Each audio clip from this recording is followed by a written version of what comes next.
দেখতে দেখতেই ঝমঝমিয়ে বৃষ্টি শুরু হয়ে গেল, সাথে কালবৈশাখীর দমকা ঝোড়ো হাওয়া। ওয়েদারটা দারুণ লাগছিল।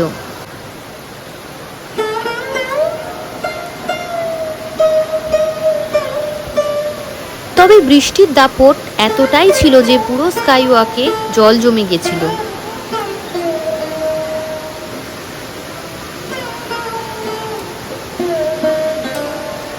প্রায় 1 ঘন্টা মতো দাঁড়িয়ে থাকা সত্ত্বেও বৃষ্টি কমেনি।